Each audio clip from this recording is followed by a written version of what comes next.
We're very honored and excited to have Joyce Marter here today. Joyce is a licensed psychotherapist. That took me a while to figure that one out. Lots of vowels. Just kidding. Entrepreneur, global public speaker, and a mental health thought leader. She is the founder of Urban Balance, a national outpatient mental health company, and a contributor to Psychology Today and Money Geek. Joyce is an internationally published author of The Financial Mindset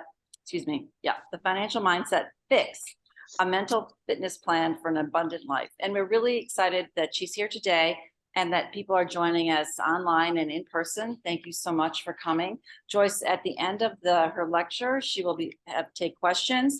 If you are in the chat, if you're on Zoom, please put your questions in the chat and we will bring them up to Joyce. And then at the end of all this, and if you're very, very motivated, as I am, you will be purchasing books and she will be signing them for you. So thank you again, Joyce, for joining us for In Focus lecture today, and we look forward to hearing you. Thank you, Paula. Yay! Hi, everyone, and hi, everyone on Zoom.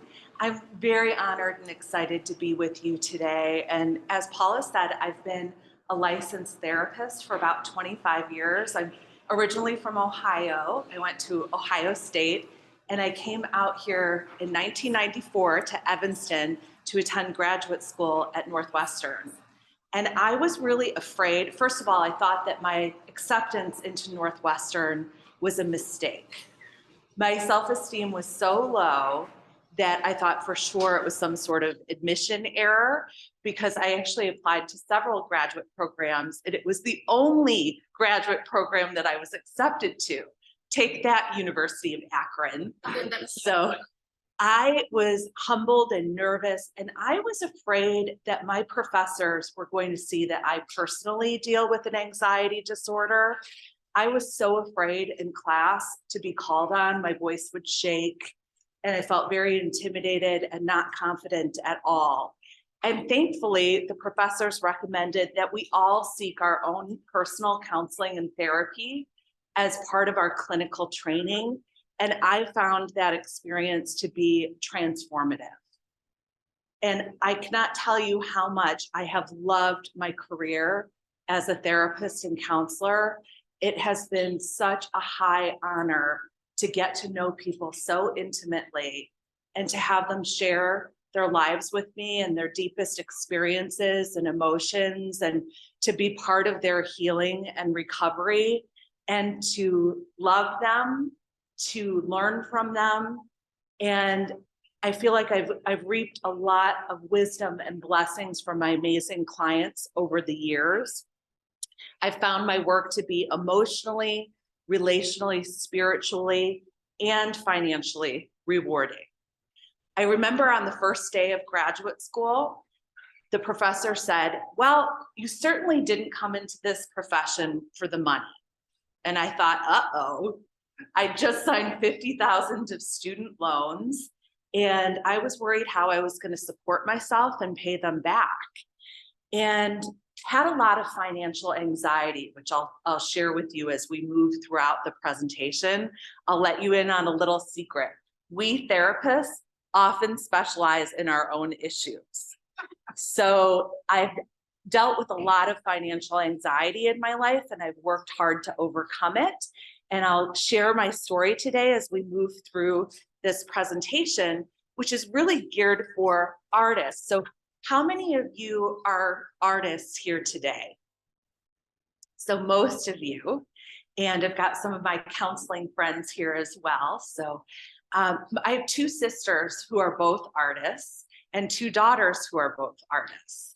And I know in your profession, you're also told that you wouldn't come into the field for the money. And so my passion is removing the shame and stigma from financial struggle and from mental health challenges, and inspiring people and providing practical tools and tips to heal, recover, thrive, and prosper. So I do have a landing page for you. And if you have your phones with you, you can hold it up to this QR code, like when you're at a restaurant, and it'll bring you to a landing page that has copies of these slides. And it also has some exercises from my book that I'm giving to you for free, as well as some other articles and resources. So I would love if you take a moment to complete that. And for those of you who are on Zoom, you can also see the link there on the slide as well. And we'll make sure to send the link out to everyone afterwards as well. So Paula mentioned that I'm the founder of Urban Balance.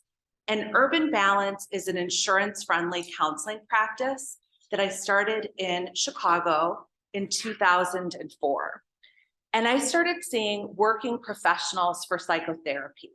So people coming in for depression, anxiety, relationship issues, grief and loss. And I noticed something really unusual.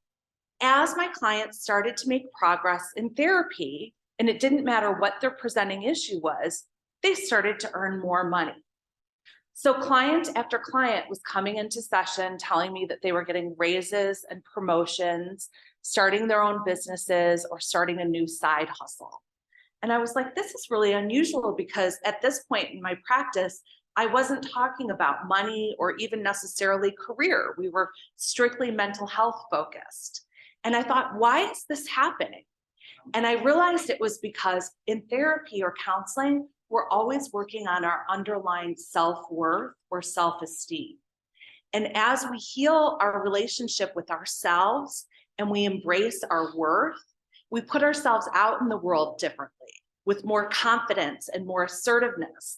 And we're willing to expand our comfort zones. We get over our imposter syndrome and perfectionism. And we're more likely to negotiate and advocate for ourselves. And with that comes a financial return. So I became really interested in the psychology of money. So I want you to think about growing up. You know, my father was born in Cleveland, Ohio during the Great Depression. And so his parents worked in factories, and he lived in an apartment with his grandparents and multiple aunts and uncles and cousins. And he understandably had a scarcity mindset about money. No fear that there wasn't enough food or resources or jobs to go around.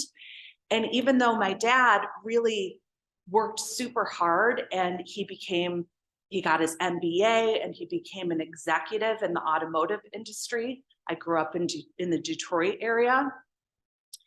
He dealt with such a financial anxiety, scarcity mindset that he had tremendous worry about money. And when I was 8 years old, he lost his job and he was unemployed through most of my adolescence. So I grew up in kind of a nice home, kind of like an Evanston type area. And on the outside, it looked like everything was fine. But on the inside, there was a lot of financial shame and worry and fear and panic. And so it felt like a secret.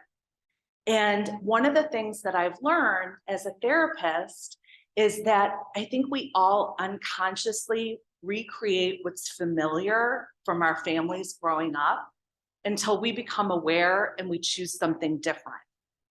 So when I started out as a professional in Chicago, I'm so passionate about mental health. I was like, I think everybody should be able to afford counseling and therapy.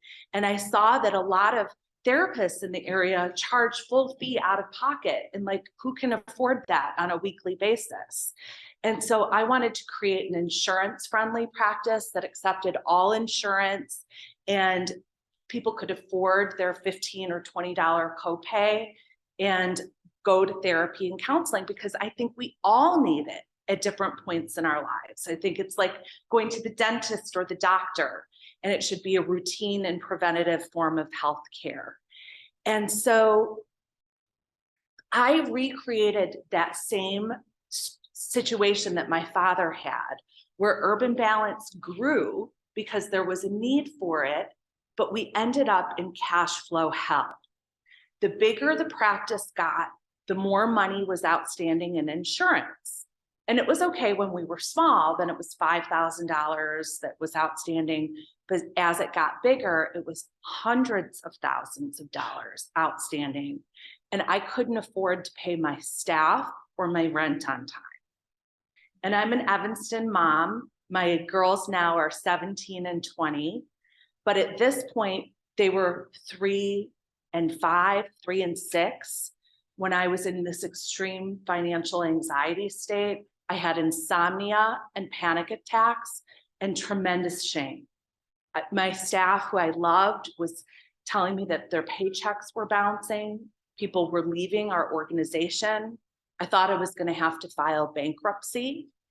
And it was then that, oh, sorry, I didn't go through the slides. It was then that it broke me open. We have these experiences in life, these traumas sometimes that just bring you to the floor. I lost my business partner. She left Urban Balance because financial situation was so bad.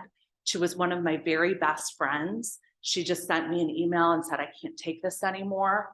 Half our staff left and they took their clients. But I learned such an important lesson.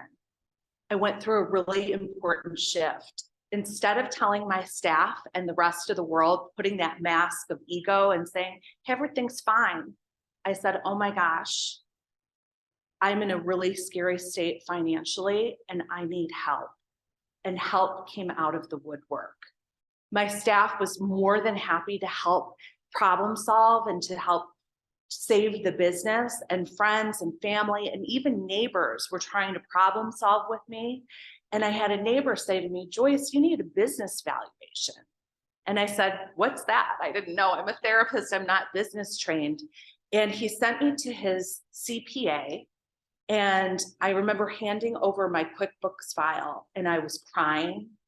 I thought he was going to tell me that my business model didn't work and that I was going to have to file bankruptcy.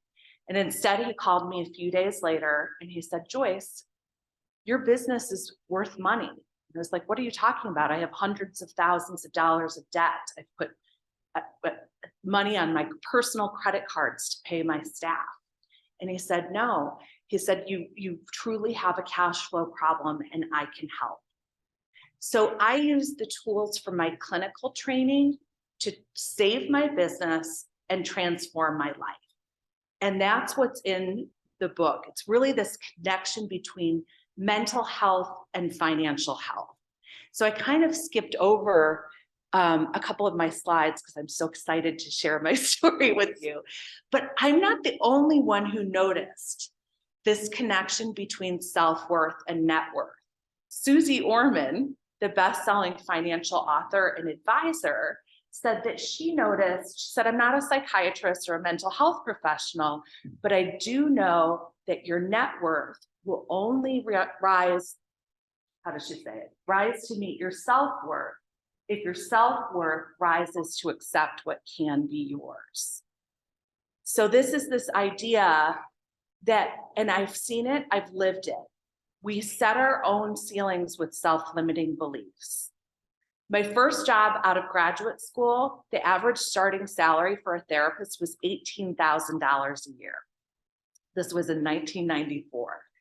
And I heard of one graduate who made $25,000 a year. So I set that as my goal. And I got a job making $25,000 a year at a methadone maintenance clinic in downtown Chicago. And I realized it was really hard to support myself on that salary. And a couple years later, I said, I want a job making $35,000 a year. And I got a job making $35,000 a year in the AP, but not any more than that. And then a couple years later, I sat down for coffee with my buddy, Steve, who's a psychologist. And Steve said, Joyce, how much money do you want to make in private practice? And I said, gosh, it would be great if I could make $60,000 a year. And he said, 60? Yuck. He was like, I want to make well over 100. And I said, do you think that that's possible? And he said, of course that's possible. And that year I made 60 and Steve made well over 100. And I thought, oh my gosh, I am setting my own ceilings with small-minded thinking, asking for just enough to cover my bills and my expenses and not valuing myself in that way. And I'm a very mission-oriented person, and I think this can get in our mindset about money and be confusing. So my mission is to be of service to people and to help people heal and recover. And there's a struggle with that, with maybe greed or guilt. So what I'm trying to explain is that with the psychology of money, we learn our belief systems about money from our families of origin, from our parents and our grandparents and their financial experiences. So if you have ancestors or families who went through financial traumas, genocide, slavery, the Holocaust, the Great Depression, different experiences that cause extreme financial trauma, there's actually research now that lives in our DNA. Those traumas live in our cells on a cellular level, and we have integrated some of those experiences into our being. And it's the way our neural pathways work. So whatever traumas our parents, our grandparents went through financially, or whatever their belief systems might be, your religious teachings about, some of us grow up hearing that the love of money is the root of all evil. And maybe that belief system in some way causes you to push money away. So again, we all unconsciously recreate the familiar until we become aware and we choose something better. But I noticed that when my business turned around, and it turned around bigger than I would have ever imagined, 7 years after I thought I was going to file bankruptcy, I put my business on the market. I had 50 prospective buyers, 8 offers, and I sold my business for a 7-figure multiple, something I would have never imagined possible. And it was through doing a lot of this work on my psychology of money and changing my limiting belief systems. And believe me, I could have sold my practice for, one woman offered to buy it for $100,000. Someone else offered to buy it for $250,000. I almost said yes. And my CPA actually called me crying. He said, Joyce, I couldn't sleep last night. Please don't sell your business for that low amount. Please value what you've created. So this is what I want to share with you, that you can explore your thoughts, your emotions, your belief systems, and your relationship with money to change your financial reality. So I love helping people move from shame or guilt around money to really embracing your worth and opening yourself up to receiving. So there's this intrinsic relationship between mental health and financial health. And in the pandemic, it's wreaked havoc on both, right? And my hope is that the mental health awareness that has come out of the pandemic, I hope is a silver lining, because we've all suffered. I think all of us really are at risk of clinical burnout at this point after 3 years of chronic stress and uncertainty. And many of us are experiencing depression, anxiety, even PTSD. So 23% of millennials and 23% of adults and 36% of millennials, younger adults, experience financial stress at levels that meet the criteria for post-traumatic stress disorder. How wild is that, right? Like, a lot of times we think of PTSD as being something that war veterans experience or victims of horrible assault, but financial trauma can trigger PTSD. And this is pre-pandemic statistics. So these are some financial traumas listed here. And I want you to ask yourself, have you been through these personally? Have you been through a divorce? Have you had an unexpected healthcare cost that really set you back?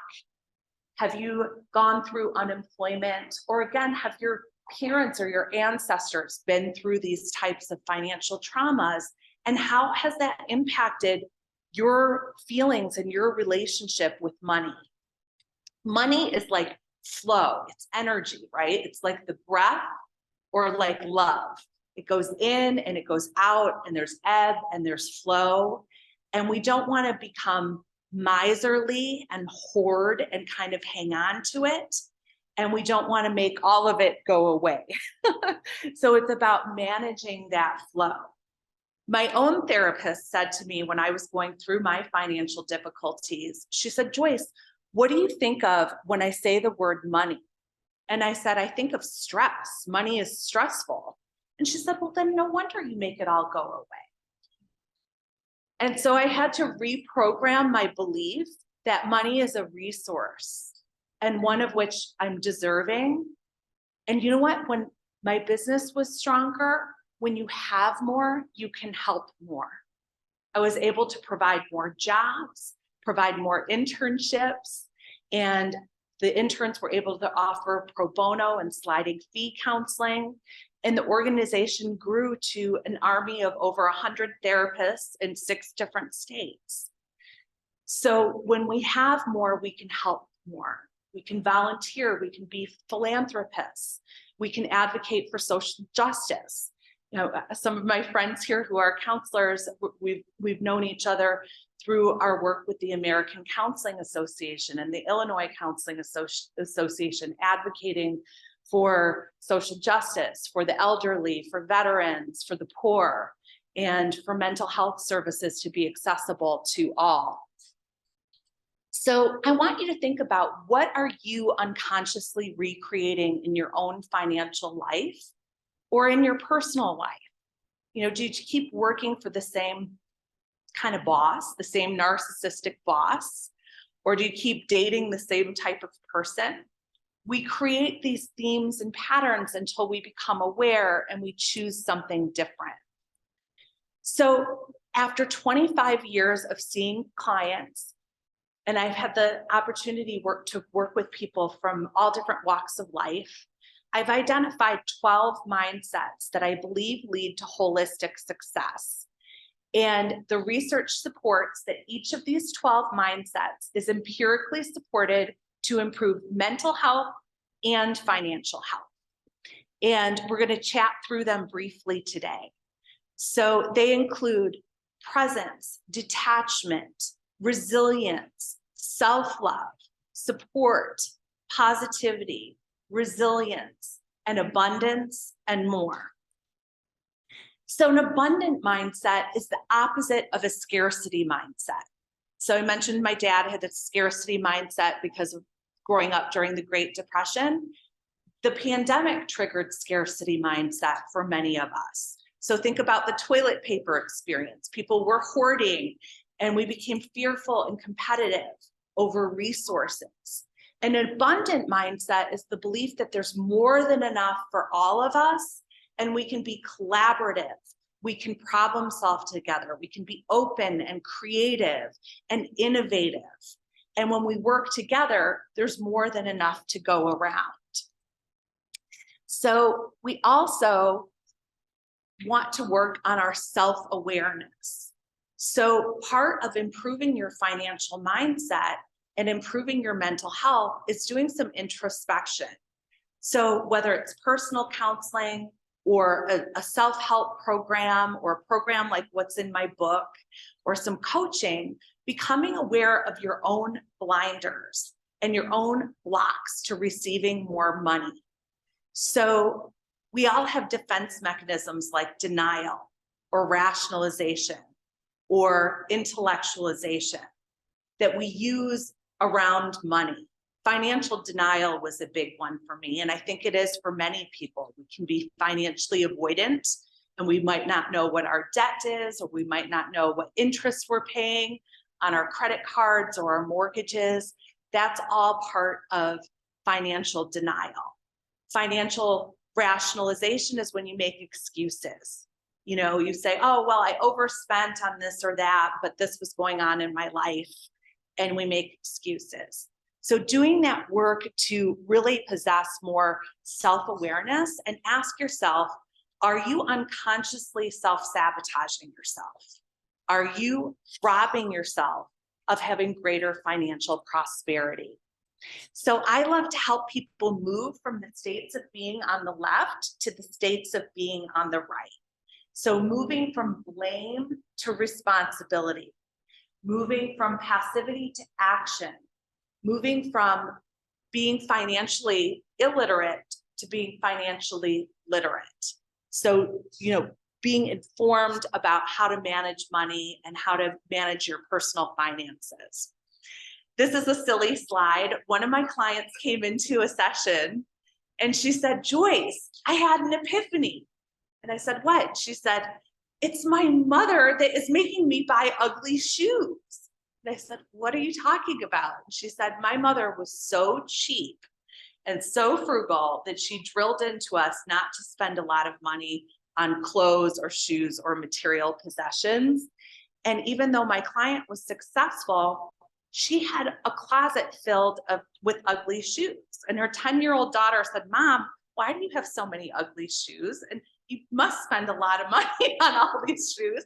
She said, why don't you just get yourself a few pairs that you really like and feel good in? So that was an interesting example of that self-worth and financial piece working in kind of a different way. So what are your funny money behaviors that you have, and how can you become more financially conscious? My husband Jason is here, and he and I just did Rocket Money.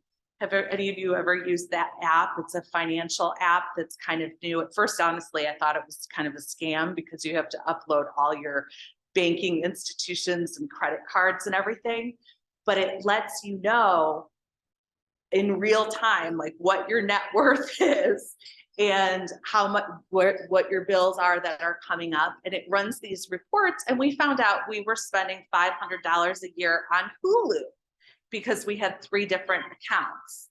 So anything you can do to be more financially conscious and taking those actions. When we did Rocket Money, we ended up saving ourselves about $1,000 a month simply by taking some of the steps that they had, lowering some of your bills with AT&T and other utilities and things. So these are some different money scripts. We all have a different money script. These are, in the research, this is what they've identified are the 4 main money scripts. Money worship is the idea that money is going to make you happy. Money status is the idea that money is going to make you valuable and worthwhile. Money avoidance, that was me. How many of you would put yourself in money avoidant category? I think a lot of therapists fall, oh, you're a therapist, you're a psychologist, Melissa, right? Yeah, I think most of us in caretaking professions end up being money avoidant. And then money vigilance is when you are on it. You have a budget, you're conscious, you're paying attention to things. I speak a lot for CPAs and bankers and financial professionals. They're often in the money vigilant category, which is the healthiest category. A lot of caretaking professionals, and I would imagine artists too, could potentially be money avoidant. Thought it was interesting. People who work in sales are often money status, which I thought makes sense if that's what's motivating you. So one of the other mindsets is responsibility. So in therapy, something that happens is a lot of times people are in therapy and they're talking about other people in their life. And I did it myself. The first time I was in therapy, my mother starred in every session. And the second time I was in therapy, I spent the whole time complaining about my ex-husband. And it wasn't until I had a really good therapist that said, and Joyce, what about you? Where I began to look at myself, that my life began to change. So we can't control other people and their thoughts, emotions, behaviors, and choices. We can only control our own. So really empowering yourself to do that. So looking at how has your past shaped you financially, for better or for worse? And then how can you take responsibility for that path going forward? How can you take the reins of your financial life instead of blaming whether it's your boss or the economy or the government or whatever it is, and really taking responsibility for improving your financial situation. So financial literacy is something that I have become very passionate about promoting in my clients, because unfortunately, as I've done, especially couples counseling, I see that many of us are not financially literate. And when we're in partnerships where one partner is financially literate and the other one is not, it can lead to imbalances in power and control in the relationship that cause other relationship problems. So becoming more financially literate is reading financial books, listening to money podcasts, taking a personal finance course, meeting with your financial advisors regularly so that you know what's available to you in terms of better ways to pay off debt or to invest and that type of thing. So your financial relationships, I want you to think about this right now. So financial relationships might be with your partner, with your kids, with your parents, with your workplace. How are your boundaries in your financial relationships? Do you set healthy, clear limits and boundaries financially? Or is it an area that you could improve upon? Jason and I have a blended family. Our kids are between 17 and 26. So we're working at giving them financial roots and also wings, so that they can be financially independent. And the research is showing a lot of people are having difficulty retiring because they're continuing to support their young adult children. So we need to work on our financial boundaries in our relationships. Addiction and substance use disorders are unfortunately very, very common and have worsened during the pandemic. And addiction can be enormously costly. So if we have a loved one who has a problem with drugs or alcohol, we may be enabling them financially in some way, and that can be very costly to us. And it also perpetuates them not getting well. And so I want you to really think about your financial relationships. This is one of the exercises that's in my book. I have 16 of these wheel exercises, and you'll be getting it for free on the landing page that I shared with you with the QR code. But each spoke of the wheel is a different aspect of financial health. Are you paying your bills on time? Are you saving and investing? Are you meeting with advisors regularly? Are you owning your worth in your pricing of your artwork or in other aspects of your life? Are you negotiating? Are you giving to charity? And the way this works is you rate yourself on how well you're doing in each area. And if you're doing well in a certain area, you put a dot toward the outside of the wheel. And if it's an area of needed improvement, you put a dot toward the inside of the wheel. As you connect the dots, you identify the dents in your wheel. And those are the areas of needed attention. So couples can do this together. I had one couple read my book, and the wife really liked it. And she had her husband read the book, and he got a raise after chapter 1, and he got a promotion after chapter 3, and then he stopped reading the book. We're like, what would happen if he finished it? So presence is one of the other mindsets that lead to holistic success. So mindfulness, meditation, being present in the moment. We can apply presence and mindfulness to our financial life. So when we apply mindfulness to finance, we check into the wisdom of our body when we make financial decisions. So checking in with your heart and your gut and checking how you're feeling. When I sold my business, I met with prospective buyers, and I paid attention to how I felt in my body. And I noticed with one buyer, I felt nauseous. And I realized it was because I don't believe he had good intentions with the business. He asked me if the opioid epidemic was good for business. not aligned with my heart-centered mission at all. And so that was not the buyer, obviously, that I chose, but paying attention to that deeper intuition when making financial decisions so that we can be more conscious. So this is kind of silly, but also kind of fun. I want you to imagine that your financial life is a person and you have a relationship with this person. How are you in that relationship? Is it a respectful relationship? Is it a collaborative relationship? So I had this thought and I realized that back in my 30s, when my business was struggling, my financial life would have been named Penny. And I was really ashamed of her. I didn't talk about her to anyone, and I expected a whole lot out of her. I charged things on my credit cards, and she was exhausted and depleted. And today I think of my financial life as prosperity, and she's a direct reflection of my self-worth. So I take her very seriously. I look regularly at my financial statements. I meet with my advisor regularly.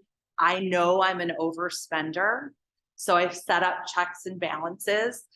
We joke, we call our advisor Papa Bill because he holds all our cash and I have to like ask him for money when we want to do something and he says yes or no, which is a little tough, but I need that structure and I know that about myself. So thinking about how can you improve your relationships with your relationship with finances.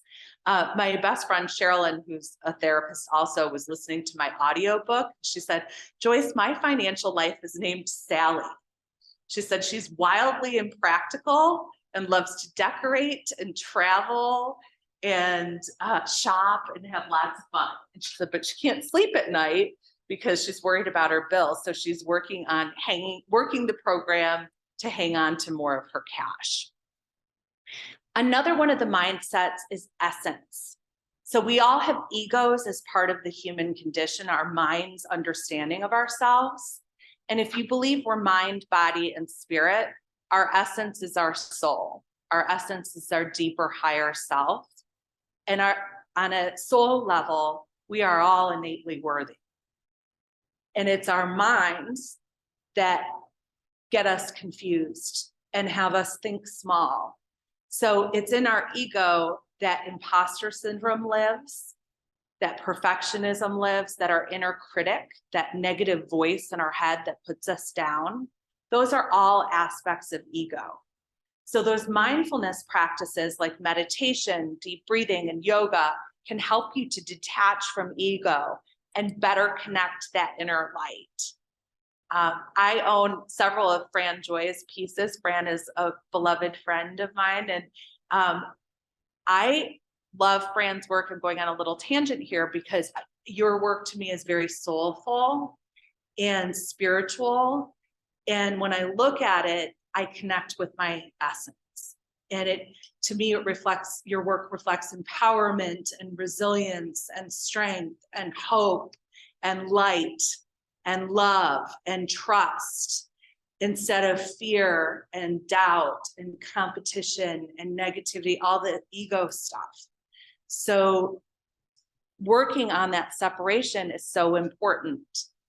I always say healthy self-esteem is midway between diva and doormat. And dudes can be divas too. Jason definitely, my husband over here, can definitely be a bit diva-ish, but I think he looks like Blake Shelton, so he gets away with it. But so the diva can be a little bit entitled and grandiose and not respectful of other people's boundaries.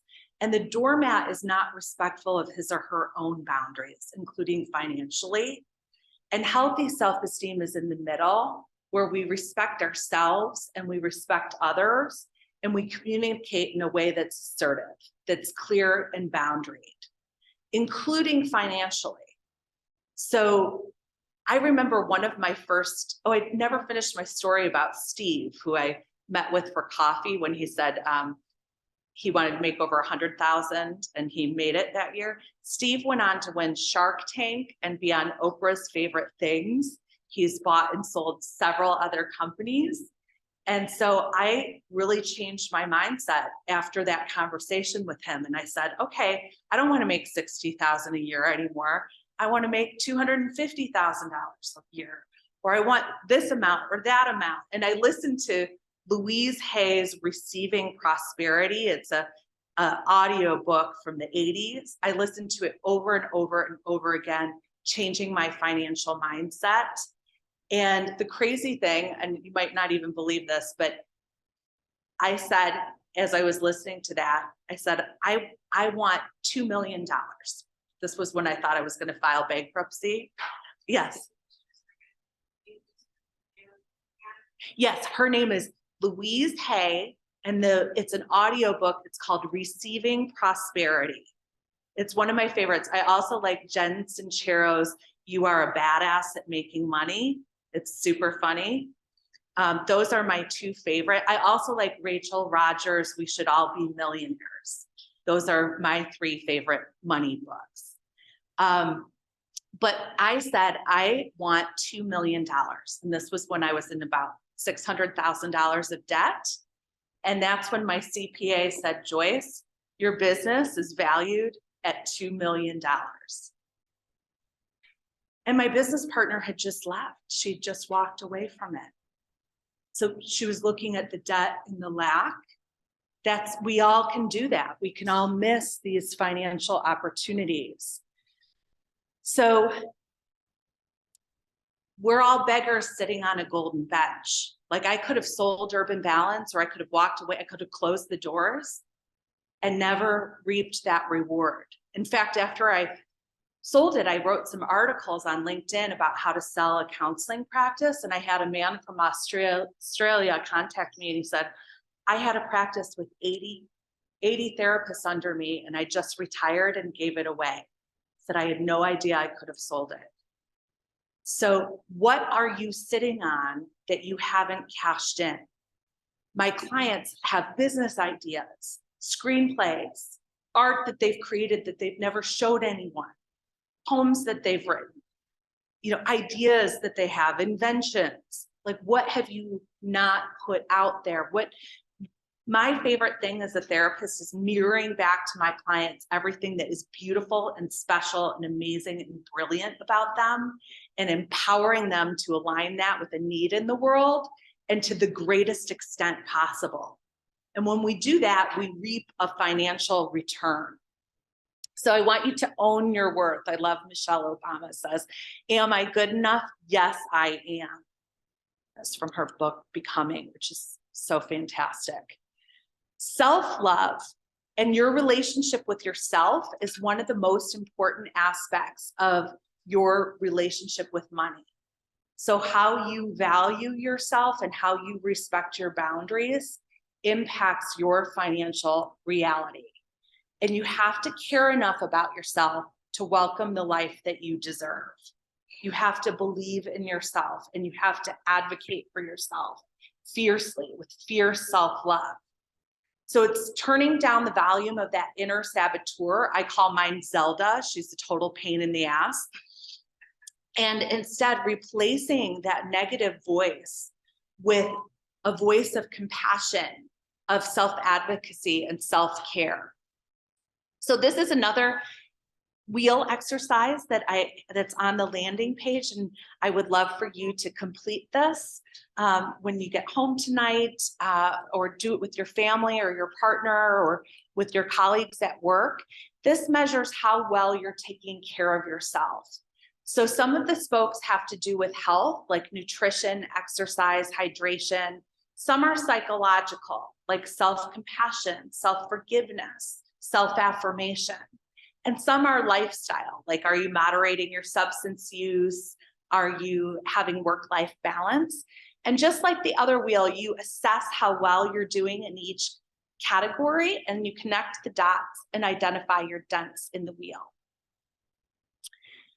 Support is also one of the most important mindsets. The higher our stressors are, the more self-care and the more support we need. And I shared with you that when I was in financial struggle, it was leaning into support and learning how to receive support that really saved my business and saved my life, honestly. When I give speaking presentations, and over the past few years, I've been giving a few a week. A lot of them are virtual and some are for global companies. I poll people. And do you know 95% of attendees say they need more emotional support? Like, what does that say about us as a society that 95% of us need more emotional support? We need to get much better about asking for it and providing it. So these are the barriers to receiving support.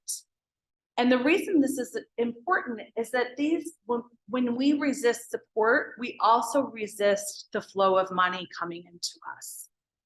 And so I realized I'm a lot more comfortable helping other people than I am receiving support. When Jason and I first met each other, he's very loving and generous, and that was really scary for me. It was difficult to trust and difficult to open myself up to that. So we need to work at being open to receiving. So having financial advisors is really important. Did you know there are 12-step programs around finances that are free and anonymous? So Overspenders Anonymous, Under Earners Anonymous, Gamblers Anonymous. Having an accountability partner that you work on your finances together can be super helpful. This is a support wheel. This is one of my favorite wheels. You assess your support network. So this wheel is a little different. You write the names of the people who provide you with each type of support. And then you identify how supported you feel in each area. And what I've noticed as I've worked with clients and people in my speaking engagements, like one woman said to me, she said, Joyce, I realize my husband is in every category, but I don't have a lot of other people on the list. And she said, I'm realizing why my marriage is so taxed. So I thought that was really interesting. Then I had another woman, and this is sad, but it's also super inspiring. She said that her family support had changed a lot in the past couple of years. She had lost 2 sisters during the pandemic. And kind of like we were talking about before, taking responsibility, she asked her 2 closest friends if she could promote them to sister. And she said, this is what that means. Isn't it beautiful? And she said, to me, that means you're going to reach out every day, even if it's a little text, and sharing something silly like your nail polish color or a meme that you saw. But she said she actually received more support from those 2 new sisters than she had received previously. Like, how amazing is that? How resilient, how creative, and how smart of her to ask for what she needed. So how can we do better at asking for what we need? I can tell you as an employer, I've hired hundreds of people at this point. Most people do not negotiate. So when offered a job, most people say, thank you so much. I'm super honored. When do I start? And there is a gender difference in this. Men, in my experience, are socialized differently and are better about saying, thank you so much. I did some research and I understand that the salary going rate is a little bit higher. Wondering if I could have a review in 6 months. I'm wondering if I could have more training. I'm wondering if we could revisit the title. It all has a huge impact on our financial lives. And we're still dealing with the gender gap in pay. So we need to support our kids in negotiating. My daughter's working at Stacked and Folded now in Evanston. And when she got hired as a hostess, they offered her, let's say $10 an hour. And I said, I want you to ask for 12. And so her first job, I said, just ask for 12 because I know that's what some other restaurants are paying. And so teaching our kids how to do that, even if they're told no, at least they asked, and I think she got 11, so every little bit helps. Compassion, again, I was so happy when I wrote my book because I believe that compassion is one of the keys to success. But I was like, ooh, is it gonna be positively correlated with making more money and having more financial success. And it is. The more compassionate we are, the more financially successful we're going to be. And I believe it's because love is the currency of life. And when we love and we're open and we're inclusive and we're conscious and we have empathy, people care about us, and that comes back to us tenfold. And when we have more, we can help more. So vision, I want you to think about in a year, what do you want your career to look like as an artist? Or where do you want your work to be? And I want you to aim high. Don't set your own ceilings. So that highest vision for yourself. I once gave a speaking engagement where I had everybody like introduce themselves to each other, and everyone was like, "Oh, hi, I'm Joyce," and hello, and then I had everyone introduce themselves later as if they had achieved all of their goals that they wanted in life. And people were nervous. They were like, really? I say that out loud? So people were walking around saying, I am a Pulitzer Prize winning author. I am a global owner of a company. And the room got loud and people were excited and I couldn't get them to stop talking. So I want you to have that higher vision for yourself and have mentoring and accountability and planning for that bigger goal. Because what we think we become. So cognitive behavioral therapy asserts that our thoughts precede our emotions and behaviors. And Gandhi was way ahead of his time. He was correct in this quote. And so if we have to shift our thinking, there's something in psychology called acting as if. And this is something that I've done. I used to walk around my house and say, well, first of all, my book was rejected for 10 years by different publishers. And I was super frustrated about it. And then I thought, I'm going to do this technique that Alfred Adler taught. He's the founder of modern psychology. You act as if you've achieved your goals. So I walked around and said, I am like Brene Brown. I'm an international author and speaker. And my friend Sherilyn accused me of psychotic optimism. But you know what? I went to my agent and I said, if I don't have a book deal in 3 months, I'm self-publishing.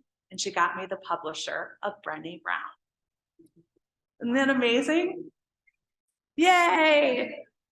So I don't know if I have this next slide here. And I realize I've been talking a lot. I will wrap up in a couple minutes and I will take any questions that you have. But I do want to share this one story because I do think it's funny. So when I was having problems with my book not being published, I saw my friend Randy, who's an Evanston dad and therapist, at a holiday party. And he said, how's your book coming along?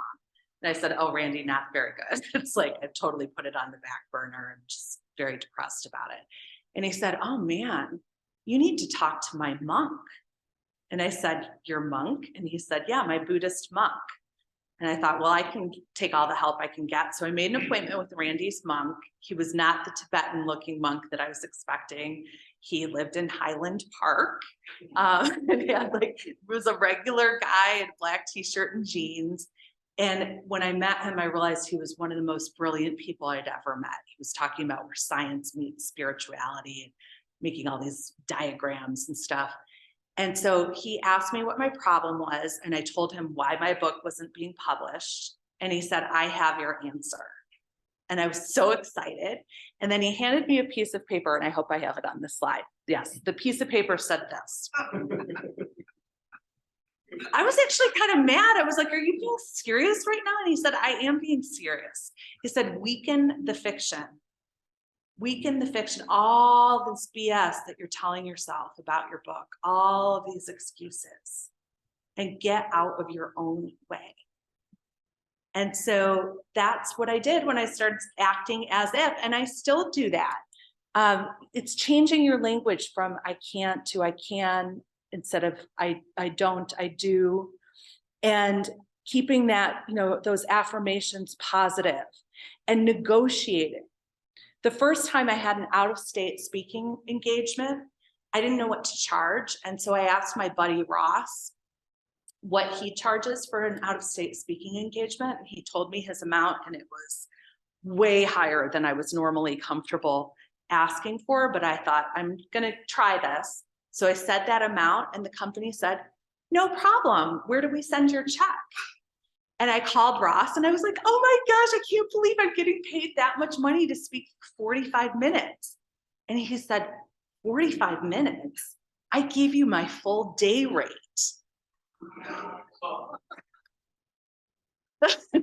So the most you get is what you ask for. So how are we shortchanging ourselves? Detachment is when we can separate from risk tolerance. So if you're investing in your business, for example, I had a client who was an artist and she couldn't afford good photography equipment. And she was so afraid of having debt that she didn't have any. She didn't have a lot of money either. And through her therapy, she decided to get a really expensive lens and put it on a credit card. To her, it was a big deal. It was, I think, between $5,000 and $10,000. And within 1 month, she had one project that paid her $25,000. So that investing in yourself and having that risk tolerance, if you think small, you're not going to do that. So learning how to detach from your own fears and anxiety. And this is my last mindset with you, and it's resilience. So resilience is the ability to move through challenges and bounce back. And progress is not linear. Like, you've heard my story. I had failures, I had setbacks, I had financial setbacks, I went through divorce. We all have different hardships that we go through in life. But resilience is getting back up and persevering. So I mentioned that yoga is a mindfulness practice. Does anybody know what pose this is? It's not pigeon. I think I heard someone's crow. Yes. So for many years, I told myself I can't do crow pose because it's freaking hard. And it's an arm balancing pose. And then I thought, oh my gosh, is that Zelda, my inner critic, telling me that I can't do this? So I just faked it. You know, I did one arm at a time, and then I kept my feet on the ground and faked it. And then I face planted 100 times. And then I did it. That's me. I finally did it. Yay. Now, Jason took that picture super quickly, but I did it. And that's what resilience is. We have those setbacks, but we get back up. And this is my wish for you. This is my own personal definition of success. And I hope that you will take some of the things that we talked about today, whether it's your self-care practices or your support practices or your financial consciousness, but identify a couple ways that you're going to work on improving your relationship with yourself to welcome more support and more prosperity and more opportunity into your life. Because if we each do that work, we shine the light for others to do the same, and we lift others up along the way. And I believe that's how we can evolve and grow together. Our world needs each of us to shine our talents brightly. So if there are any questions that I can answer for you, or any thoughts, anything specific to art that you would like to ask, and I will go ahead and look in the chat as well. Again, there's the QR code with the landing page if you'd like access to those wheel handouts or some of my other articles or copies of these slides. And I would love to connect with you on LinkedIn, and shameless plug that I desperately need Instagram love. So if you're on Instagram, I would really appreciate a follow there. And of course, you're welcome to contact me directly. My email is there. If you have a question that you would like answered directly, I'd be very happy to do that. So Paula, I'm not sure, I am not seeing the little chat up here. Are there any questions or comments or? Yes.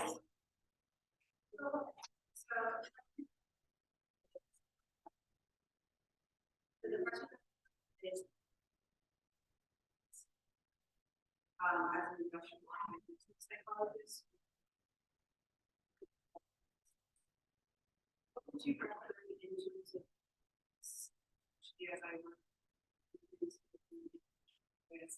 to utilize this as a launching pad to move forward, especially if I am 33, to like use all of this in retrospect.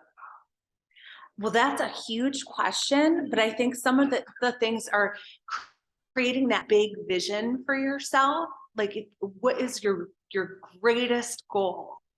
And how do you see the industrial organizational psych and your art fitting together and supporting you? Our work is meant to support us, and then making sure that you have mentoring and people who can light the path for you and guide the way. Tamika and Jason and I all met through the American Counseling Association. We have mentors, we've mentored. Really leaning into that, I think, is super, super important. Yes. I just want to know how you can be in one position, then lose all confidence, and you regain it. People like monetary money, when was doing really well, and then I just in my head, I sabotage my belief system. Yes. Is there anything in your book if I download it? You have a chapter on it, or? Yes, I mean, that would be a financial trauma.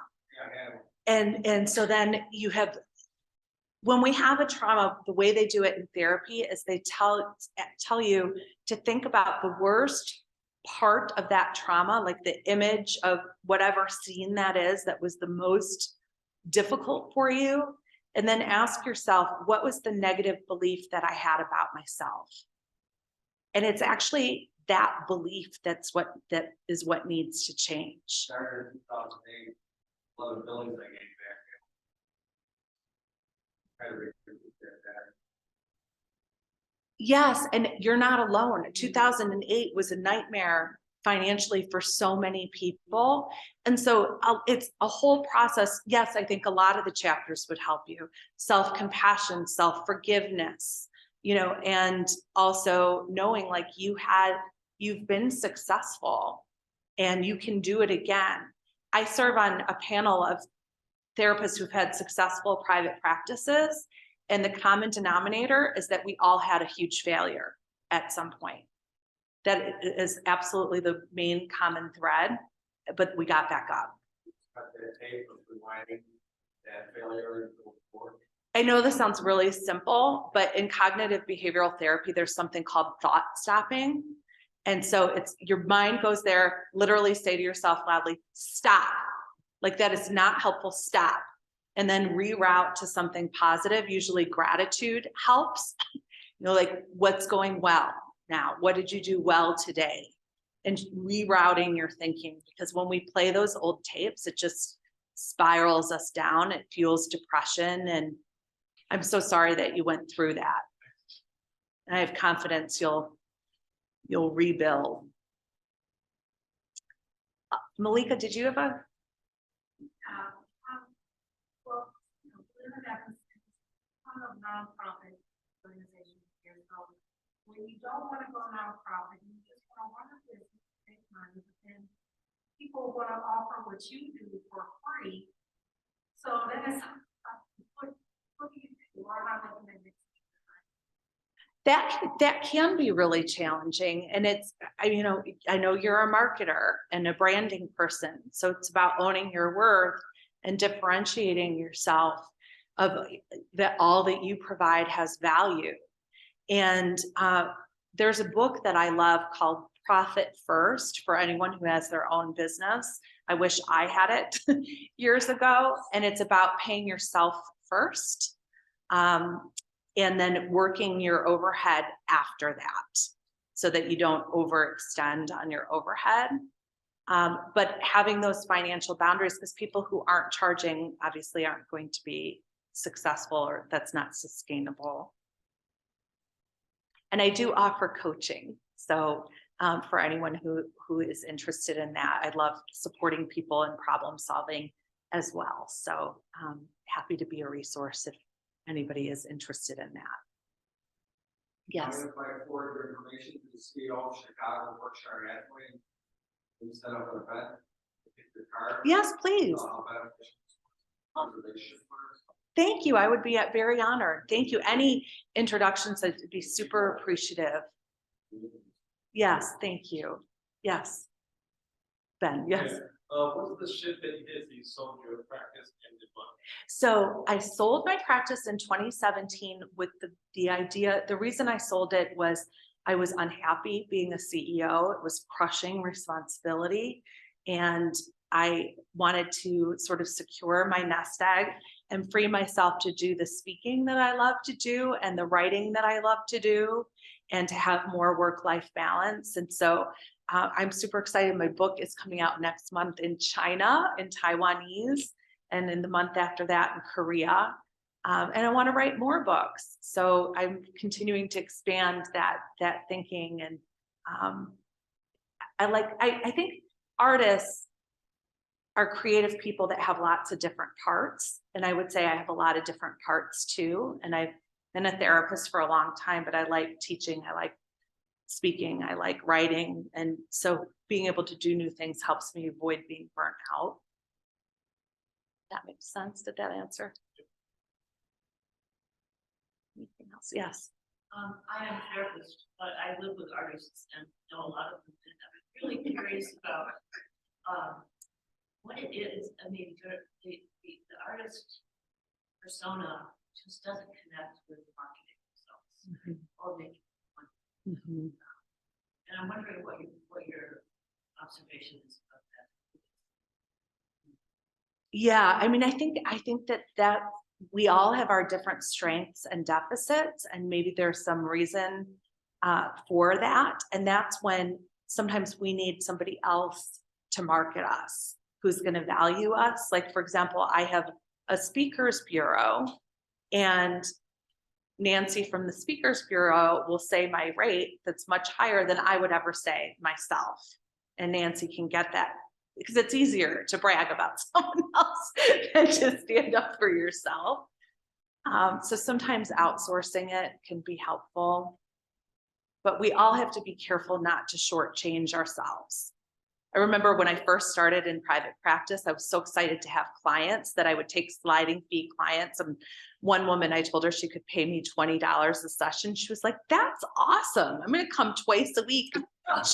She was coming in with her acrylic nails and telling me about her vacations. And I was having problems paying my student loans. And I was like, I really need to work on my fee settings. Well, thank you so much for your time and attention today. I really have loved being with you. I will be here signing and selling books if you're interested in getting a copy. And please keep in touch. Please connect with me on social media and let me know if there's a way I can be a support and resource to you. And I'm grateful to Fran and to Paula for inviting me here today. So thank you.